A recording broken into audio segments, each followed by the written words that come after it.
திரிகோணமலை சாசனம் கல்வெட்டு. இதுக்கு இன்னொரு பேரும் இருக்கு, மானாங்கேணி சாசனம். ஈழமான மும்முடி சோழ மண்டலத்திலிருந்து 9 வளநாடுகளில் ஒன்றுதான் திருகோணமலையை சேர்ந்த ராஜேந்திர சோழவள நாடு. திருகோணமலை நகரமும் கந்தொலியும் உள்ளடக்கிய பகுதியான இது மும்முடி சோழ வளநாடு என்று அழைக்கப்படுகிறது. ராஜ விசித்திர வளநாடு என்ற பெயர்களாலும் அழைக்கப்பட்டது. மானாங்கேணி என்று அழைக்கப்பட்ட பிரதேசம் இன்று திருகோணமலை நகர மத்தியில் பரபரப்பு நிறைந்த மின்சார நிலை வீதியில் கட்டிடங்கள் நிறைந்த பகுதியாக காணப்படுகிறது. இங்கு அமைந்திருக்கும் வரலாற்று சிறப்புமிக்க ஆலயம் வெள்ளை வில்வபத்ர கோணநாயக்கர் ஆலயமாகும். பரம்பரை வழியாக வந்த கதைகளின்படி பண்டைய நாட்களில் திரிகோணேஸ்வர ஆலய மகோற்சவ முடிவில் கோணேஸ்வரர் நகர்வலம் வரும்பொழுது ஒரு நாள் இவ்வாலயத்தில் தங்கி செல்வதாகவும், கோணேஸ்வர ஆலய தெப்பத் திருவிழா இவ்வாலயத்துக்கு அருகில் இருந்த குளமான மானாங்கேணியில் இடம்பெற்று வருவதாகவும் கருதப்படுகிறது. குலக்காட்டு மன்னன் திருகோணேஸ்வரத்தில் திருப்பணிகள் செய்தபொழுது அமைக்கப்பட்ட இக்குளத்தின் பெயரான மானங்கேணியே அதனை சூழ்ந்த பிரதேசமாகும். ஆலய சூழலுக்கும் வழங்கி வந்ததை காணக்கூடியதாக உள்ளது. வெள்ளை வில்வ மரங்களால் சூழப்பட்ட இவ்வாலயமும் அருகில் இருந்த மானாங்கேணி குளமும் 1624ஆம் ஆண்டில் திருகோணசரத்தை போர்த்துகீசியர் இடித்து அழித்ததை தொடர்ந்து பராமரிப்பற்று கைவிடப்பட்ட நிலையில் சிதைந்து போனது. நீண்டகால இடைவெளிக்கு பின்னர் 20ஆம் நூற்றாண்டின் இறுதிப் பகுதியில் ஆலய சூழலை துப்புரவு செய்தபொழுது ஒரு கல்வெட்டும் மகாவிஷ்ணு பார்வதி ஆகியோரின் கற்சிற்பங்களும் ஒரு நந்தி தேவரும் ஆவுடையாரும் கண்டெடுக்கப்பட்டன. திருத்த வேலைக்காக நிலத்தினை அகழ்ந்த பொழுது அங்கு ஒரு புராதன ஆலயம் ஒன்று இருந்து அழிவடைந்தமைக்கான ஆதாரங்களும் கிடைக்கப்பட்டது. மேற்படி நிகழ்வினை தொடர்ந்து திரிகோணமலை மானாங்கேணி எனும் இடத்தில் ஒரு கல்வெட்டும் புராதன சின்னங்களும் இருப்பதாகவும் அவற்றில் இருக்கும் தகவல்களை வெளிப்படுத்த தொல்லியலாளர்கள் தேவை என குறிப்பிட்டு தினகரன் நாளிதழில் ஒரு செய்தி வெளியாகியது.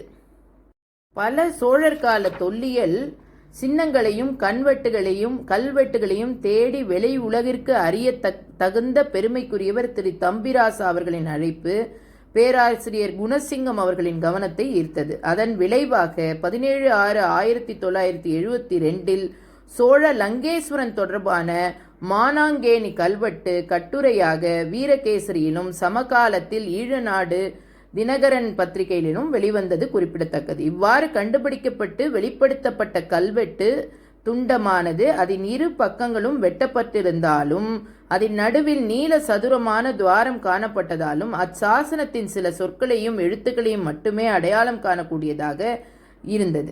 சிதைந்திருந்த நிலையிலும் கிடைத்தாலும் இச்சாசனம் ஒரு பொக்கிசமாகும்.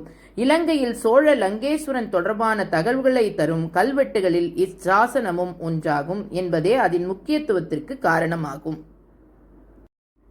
சாசனத்தின் முதல் வரி சோழ லங்கேஸ்வரனை குறிக்கிறது. 2வது வரி இச்சாசனம் சோழ லங்கேஸ்வரனின் 7வது அல்லது 8வது ஆண்டில் பொறிக்கப்பட்டது என்பதனை வரையறுத்துகிறது.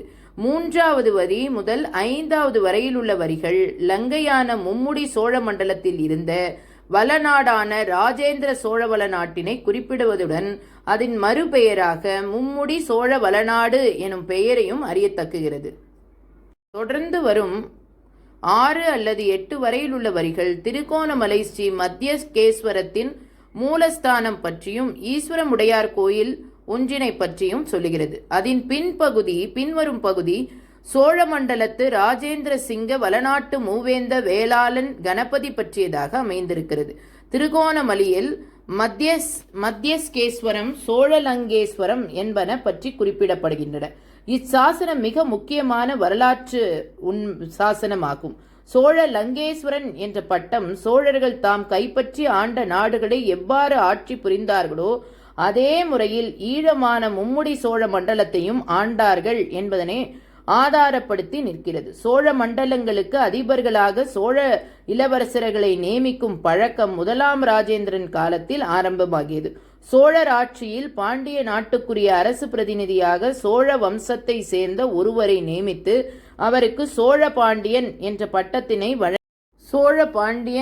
பட்டத்தினை வழங்கியதை போன்றே கங்கம்பாடி ராச்சியத்திற்கு சோழகங்கன் நியமிக்கப்பட்டதையும் குறிப்பிடலாம். இதுபோலவே இலங்கையை நிர்வகித்த சோழ பிரதிநிதிக்கும் சோழ லங்கேஸ்வரன் என்ற பட்டம் வழங்கப்பட்டிருந்தது என்பதை ஆதாரப்படுத்தும் சாசனம் இதுவாகும்.